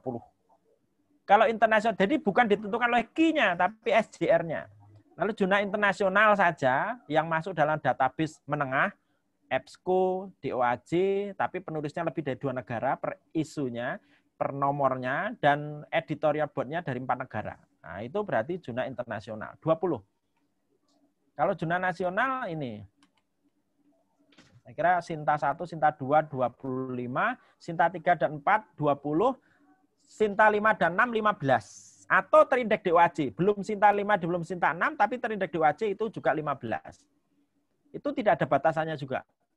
Setahun mau nulis 100, itu juga nggak masalah. Tidak dibatasi. Kecuali kalau nulis di satu nomor, satu jurnal, lebih dari 2, itu dibatasi, tidak boleh. Kalau di jurnal yang berbeda, sangat dibolehkan. Jurnal nasional di luar kategori di atas skupnya 10, dan itu dibatasi kalau nanti ke lektor kepala dan guru besar. Itu jumlahnya. Saya kira itu, dan terakhir langsung saja ke bagian akhir, ini tidak perlu saya sebutkan, yang ini. Mohon izin untuk yang terakhir ya Mas Yati, nanti ini dilanjut ke pertanyaan yang lain. Ya. Yang terakhir ini untuk kenaikan. Nah ini tambahan ya, jadi jangan menerbitkan tesis, disertasi, jangan. Baik itu di buku, untuk digunakan. Kalau untuk kenang-kenangan boleh, tapi jangan untuk kenaikan pangkat. Ya. Baru boleh jika digunakan jika ada kebaruan minimal 50%. Lalu dosen sebagai editor-in-chief atau editor jurnal. Untuk pengajuan lektor kepala guru besar harus diterbitkan di luar jurnal yang dikelola. Semisal saya, itu enggak boleh nulis kok di Al-Bidayah, nulis di luar, maka saya enggak nulis juga di Al-Bidayah meskipun Sinta 2. Karena dinilai 10%, udah capek, enggak dinilai lagi. Nah, oke, saya kira termasuk kalian nulis di konferensinya, jurnal konferensi itu juga skornya sama. Enggak bisa untuk syarat khusus ya, itu bisa dinilai sebagai proceeding. Atau bisa juga kalau itu ada kebaruan dari proceeding, artikel yang dibuat waktu proceeding 50% lebih, bisa dinilai setara dengan jurnal. Oke. Tapi tidak bisa untuk syarat khusus. Ini saya kira itu tidak perlu. Nah, harus uji Turnitin maksimal 25% untuk satu dokumen primer ya. Maksimal. Daftar pustaka di-exclude. Kemiripan kalimat di-exclude. Dari asal muasal terbit kita di mana, karena kita Turnitin sekarang, maka merujuk 100% ke website jurnal yang tempat kita menerbitkan. Nah, itu di-exclude juga. Exclude. Sudah paham itu dari PAK Dikti. Ya. Tidak usah khawatir. Yang penting, pastikan ketika menulis karya ilmiah sesuai dengan bidang keahliannya. Ya, kalau tidak sesuai dengan bidang keilmuannya, maka nanti tidak bisa untuk syarat khusus dan nilainya separuh kurang. Dan kalau menulis di jurnal yang Scopus, yang cancel, coverage, discontinue, tidak terindeks Scopus atau abal-abal atau diragukan, itu tidak bisa dipakai untuk syarat khusus, tapi bisa dinilai. Oh, tetap bisa dinilai meskipun tidak bisa untuk syarat khusus. Ini nanti bisa dilihat di sini ya, daftar jurnal nasional terakreditasi 2009 sampai 2020 bisa diunduh oleh teman-teman semua. Nanti filenya bisa diminta. Ini database Scopus. Nah, ini Web of Science. Ini harus diketahui teman-teman untuk mengetahui mana jurnal-jurnal predator dan seterusnya.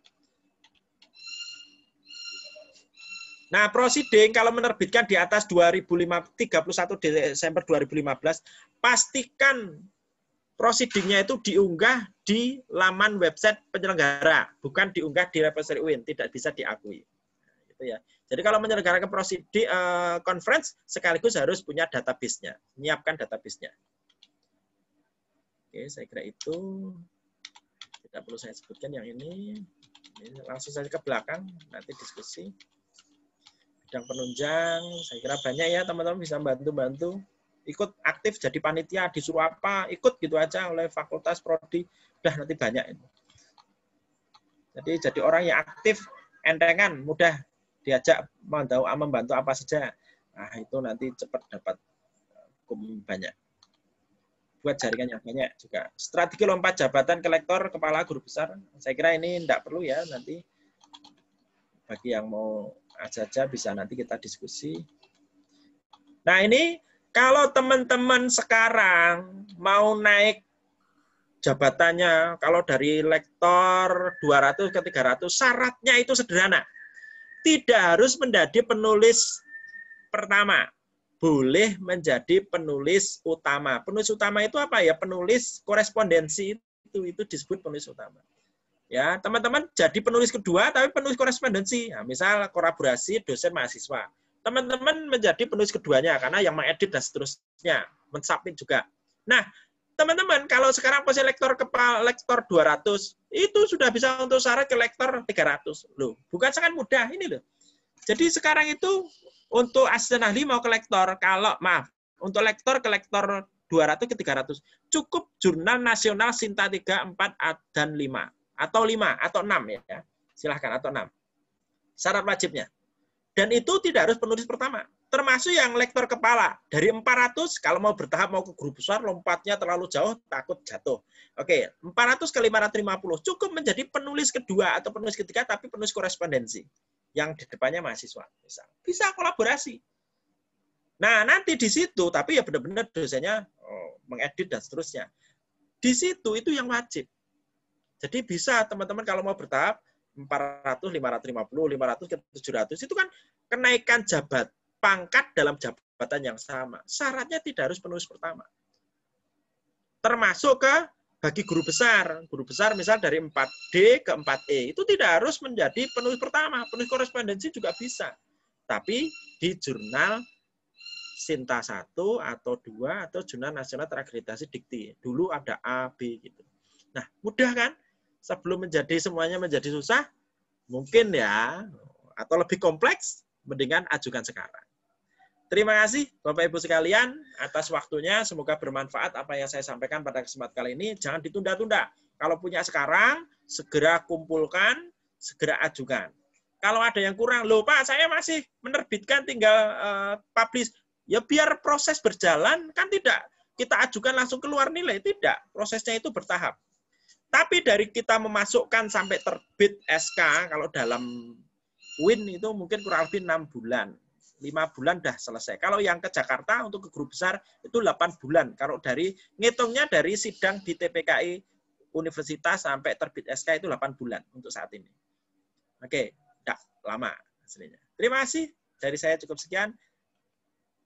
Oke, akhir kalam. Dan ini teman-teman, kenaikan pangkat dalam jabatan akademik yang sama, batasan angka kredit yang jurnal nasional, prosiding nasional maksimal sebesar 25, itu nggak berlaku. Oh, jadi kalian punya jurnal nasional saja yang tidak ada sintanya itu pun mau nulis yang sebanyak-banyak, itu juga boleh kalau hanya untuk kenaikan pangkat dalam jabatan yang sama. Loh, nggak dipermudah gimana? Enak toh? Ya, yuk lanjut. Terima kasih, dari saya cukup sekian. Akhirul kalam, wassalamualaikum warahmatullahi wabarakatuh. Waalaikumsalam warahmatullahi wabarakatuh. Terima kasih Pak Andi. Menarik dan banyak materi sebenarnya, tapi karena kita dibatasi oleh waktu. Tapi sebelum ditutup ini ada beberapa pertanyaan ini Mas Andi. Saya share ya pertanyaan dari peserta, ada 3. Ya. Pertanyaan yang pertama dari Pak Agus Indrayadi dari Tanjung Pinang. Ya. Nanti langsung dijawab aja ya Pak Andi ya. Satu-satu. Berapa buah syarat minimal tulisan di jurnal internasional bagi dosen S2, lektor yang akan naik pangkat menjadi lektor kepala? Kemudian yang kedua, apakah harus Q1? Terima kasih. Oke, langsung saya jawab. Cukup 1, itu syarat utama. Syarat khususnya itu 1 saja. 1, only 1. Itu syarat khususnya. Selebihnya itu syarat pelengkap namanya. Syarat tambahan. Untuk melengkapi KUM, angka kredit. Jadi 1 saja. Jurnal internasional pun itu tidak harus yang terindeks Scopus. Tapi kalau aman, Scopus. Tapi syarat minimalnya jurnal internasional. Ya disebut zona internasional itu minimal per nomor atau per isu penulisnya ada dari 2 negara, berbahasa PBB. Ya, pertama berbahasa PBB, kemudian tiap isu atau tiap nomornya itu ada penulisnya dari minimal dari 2 negara, konsisten gitu ya. Lalu kemudian editor boardnya minimal dari 4 negara. Ini terus terindeks pada database internasional bereputasi sedang. Yang disebut sedang itu ada EBSCO, ProQuest, ya, DOAJ. Nah, ini sedang atau Copernicus. Nah, kalau kita bisa menerbitkan satu saja di sini, bagus kualitasnya, proses reviewnya baik, normal, itu sudah cukup. Yang selebihnya bisa Sinta 3, Sinta 4, Sinta 5 diperbanyak. Boleh. Jadi apakah harus Q1? Tidak. Tidak harus dari Q1. Tidak ada aturan begitu. Oke, lanjut. Oke, terima kasih Pak Andi. Dan yang kedua dari Bu Mifaizah dari STPI Bina Insan Mulia. Pak Andi, mohon dijelaskan bagaimana prosedur mengurus pergantian keahlian. Kronologisnya sebagai berikut. 1, saat ini posisi kepangkatan saya lektor 300. Kemudian yang kedua, saya kurang cocok dengan pemilihan keahlian. Bidang keahlian saya waktu itu bahasa dan sastra. S1 saya tarbiyah, S2 pendidikan dasar, S3 penilaian dan evaluasi pendidikan. Nah, kebetulan saya dari kampus swasta. Mohon pencerahannya Pak Andi. Baik, Bu Umi. Bu Umi, kaitan dengan pergantian keahlian, maka Ibu perlu disampaikan kepada sidang senat ya. Sidang senat di kampus Ibu. Lalu nanti akan ditetapkan yaitu bidang keahlian baru dengan argumentasinya. Setelah itu nanti akan dibawa disampaikan untuk ke Kopertais ya. Kalau yang ini pendidikan Islam ya, Bu Umi STPI di bawah Kopertais. Nah, nanti diajukan ke Kopertais. Nah, nanti pengajuannya nanti ketika kenaikan pangkat kan nanti juga diurus di Kopertais ini kalau untuk pendidikan Islam ya. Saya kira begitu Bu, karena saya juga beberapa kali mereview karya-karya dari yang di bawah Kopertais saya mereview untuk pendidikan Islam. Jadi kalau bidang keahliannya apa? Yang perlu menjadi perhatian adalah S2-nya bidang keahlian Ibu adalah disesuaikan pertama dengan karya-karya yang Ibu hasilkan setelah studi selama ini. Sebelum studi dan setelah studi itu apa ya paling banyak. Yang kedua, S3 Ibu bidang keahliannya, bidang ilmu, yang penting disertasinya itu tentang apa. Lalu sertifikasi dosen Ibu bidang keahliannya apa. Jadi yang menjadi acuan adalah serdos Ibu bidang keahliannya apa, lalu disertasi Ibu tentang apa, lalu jurnal-jurnal pasca studi itu tentang apa. Ya, bidang keahlian Ibu mengikuti itu saja. Jangan membuat bidang studi yang berbeda dengan disertasi. Kalau Ibu membuat bidang keahlian yang berbeda dengan rumpun keilmuan dari karya disertasi Ibu berarti harus membuat disertasi baru alias studi baru. Jadi cari yang paling sederhana apa? Ya Ibu menyesuaikan bidang keahliannya dengan disertasi Ibu mengenai apa. Lalu nanti semua karya ilmiah disesuaikan dengan mirip, disinkronkan keilmuannya dengan disertasi sekaligus dengan bidang keahlian. Dan bidang keahlian juga tolong memperhatikan juga serdos, karena nanti serdos itu juga akan menjadi pertimbangan. Oke, cukup. Baik, ini yang ketiga Pak Andi dari Pak Dr. Agus MPDI. Assalamualaikum, saya Agus dari Pasca Sarjana IAIN Ternate. Pertanyaan pada Pak Andi Prastowo. Saat ini saya sudah mencoba mengajukan jabatan fungsional lektor dengan golongan 3C. Apakah setelah terbit jabatan fungsional lektor di akhir 2020 dengan golongan 3C, 2 tahun kemudian saya bisa mengajukan jabatan fungsional 2 tahun, ini kok berulang-ulang ya, kemudian belum turun golongan 3D saya. Mohon penjelasannya Pak Andi. Baik, bisa. Saya paham maksudnya ini. Jadi dari 3C mau lektor kepala misal. Boleh nggak? Boleh. Nah, nanti kepangkatan akan bertahap naiknya. Nah, jadi Pak Agus 3C akhir 2020. Ini sudah terbit ya, berarti saya asumsikan September.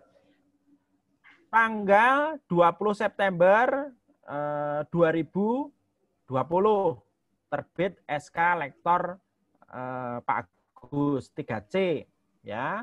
Lektor 200 3C. 2 tahun lagi, jangan 2 tahun lagi. 1,5 tahun lagi, ajukan lagi. Maka dipersiapkan sejak sekarang. Kaitan dengan KUM A, supaya sinkron dengan KUM B, ya, proporsinya itu. 1,5 tahun lagi, persiapkan seluruh dokumen, ajukan lagi untuk misal ke lektor kepala 400. Nah, nanti Pak Agus itu bisa mengajukan ke lektor kepala 400, ya, ataupun 550 jika memang KUM A-nya juga memungkinkan, silahkan. Lah nanti yang kepangkatannya itu, pangkat dan golongannya itu bertahap. Secara bertahap akan dinaikkan dari 3C, nanti 2 tahun kemudian akan 3D.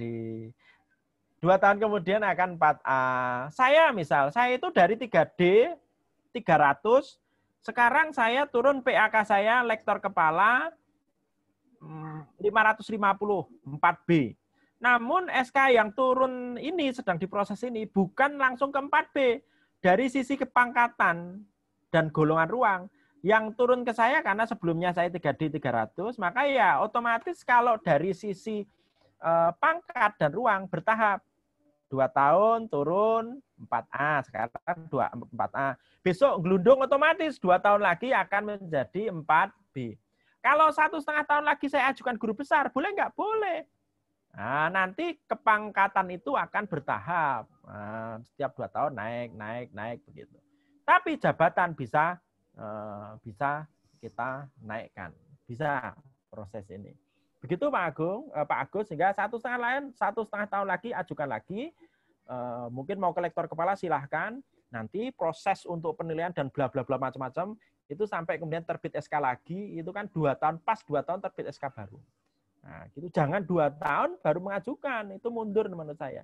Jadi sebelum 2 tahun sudah mengajukan, 4 bulan sebelumnya, 6 bulan sebelumnya, silahkan. Begitu Pak Yati. Terima kasih. Baik, terima kasih Pak Andi.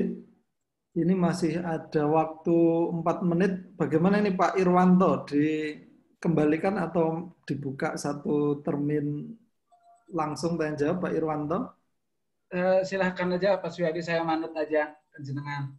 Oke. Mungkin satu aja ya. Silakan di antara Bapak Ibu, silakan raise hand untuk bertanya langsung kepada narasumber. Monggo. Siapa? Di chatting juga ada yang bertanya itu, Pak Yadi. Itu ya, ada lagi ya. Di chat ada Pak Yadi. Oh ya, ini saya bacakan aja kalau begitu. Ya, silakan. Assalamualaikum, saya Widi Cados dari UIN Wali Songo Semarang.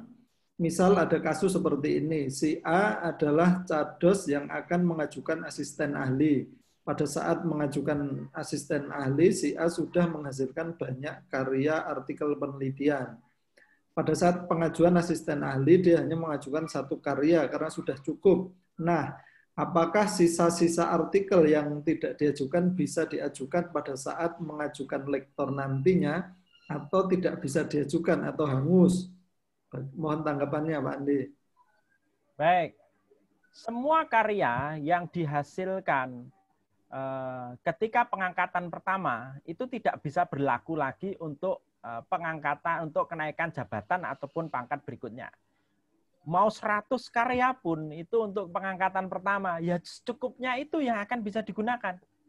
Tapi jangan patah semangat, semakin banyak kita menulis itu kan berarti otomatis teman-teman atau si A ini, maaf ya, karena dia menyebut si A, sebut saja nama gitu. Nah, si A ini kan sudah berpengalaman menulis, jadinya nanti masa nulis hanya ketika asisten ahli nulis banyak, besok nggak nulis lagi? Ya enggak, kalau sudah terbiasa nulis, besok nulis lagi. Nah, gitu. Nah, jadi yang kalau pengangkatan pertama sebanyak apapun ya tetap saja yang diakui ya kalau untuk magister ya maksimal 10 lah kurang lebih. Ya, selebihnya ya tidak bisa digunakan lagi. Buat lagi, maksudnya suruh tetap tiap tahun punya kontribusi nulis. Yang masuk jadi dosen langsung ke lektor, misal lektor 3C, nah masuk dari pendidikan S3. Itu juga walaupun nulis di jurnal internasional bereputasi ada 20 misal, ya tetap yang diakui secukupnya untuk ke lektor 3C itu. Nah, berikutnya nulis lagi. Tuntutannya supaya apa? Supaya dosen itu produktif. Kalau sudah terbiasa nulis lagi itu kan mudah. Jadi tidak ada ruginya nulis banyak itu. Karena kontribusi kita kepada masyarakat akademik begitu besar. Saya kira itu. Terima kasih. Pak Yadi, saya boleh bertanya ini sebagai Cados? Boleh. Karena yang pegang mic, silakan. Pak Andi, ini kan Cados, ini kan saya dengar-dengar syarat itu katanya sebelum mengajukan AA itu harus mengajar dipayungi minimal 2 semester kalau nggak salah. 2 semester atau 2 tahun itu. Gimana Pak Andi? Ya, kata kuncinya Pak Irwanto, kata kuncinya itu supaya dapat ya minimal 1 tahun lah, 2 semester itu. Logikanya adalah supaya mendapatkan SKP minimal 2 tahun itu loh Pak. Oh, iya. Nah, kan harus ada syarat penilaian baik minimal 2 tahun berkelakuan baik. Nah, kalau kurang dari 2 tahun kan tidak dapat penilaian 2 tahun, kan minimal 2 tahun mendapat penilaian baik. Nah, itu saya kira, jadi bukan 2 tahun, tapi kalau hitungannya adalah mendapat penilaian 2 tahun berkelakuan baik. Ngajarnya 1-2 semester saja, itu sebenarnya sudah cukup. Gitu Pak Ir. 2 tahun itu dari SK CPNS ya Pak? Iya, ya.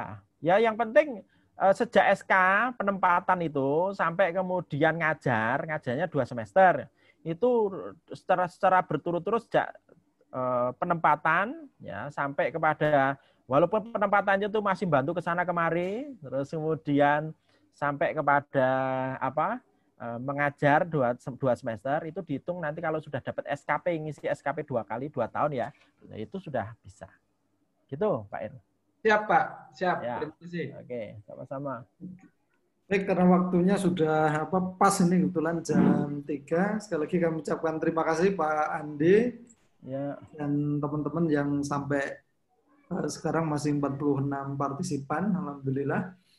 Baik, nanti kami berharap nanti dari Yapendis ini hanya sekali lagi ini pemanasan. Insya Allah nanti setelah ini akan ada lagi webinar-webinar berikutnya terkait dengan pengembangan akademik dan karir dosen gitu ya. Semoga yang hadir ini semua nanti bisa menjadi besar, insya Allah. Amin. Amin. Ini baik, saya Pak Yadi, ini saya Jalan. unggah dulu untuk materi webinarnya ya supaya teman-teman bisa. Saya unggah dulu ke chat bentar. Oke. Sambil mengunggah saya kembalikan ya Pak Andi ya. Nanti Silakan. kuncinya Pak Irwanto, jangan ditutup dulu sama Pak Irwanto. Jadi saya cukup sekian. Akhir kalam. Wassalamualaikum warahmatullahi wabarakatuh. Ya, waalaikumsalam warahmatullahi wabarakatuh. Terima kasih Pak Ini Dokter. sedang proses ya. Yang Ya, insya Allah nanti akan di mentor kita ya, membersamai kegiatan-kegiatan berikutnya. Saya akhiri dan saya kembalikan kepada Pak Irwanto. Assalamualaikum warahmatullahi wabarakatuh. Waalaikumsalam warahmatullahi wabarakatuh. Terima kasih kepada Pak Dr. Suyadi.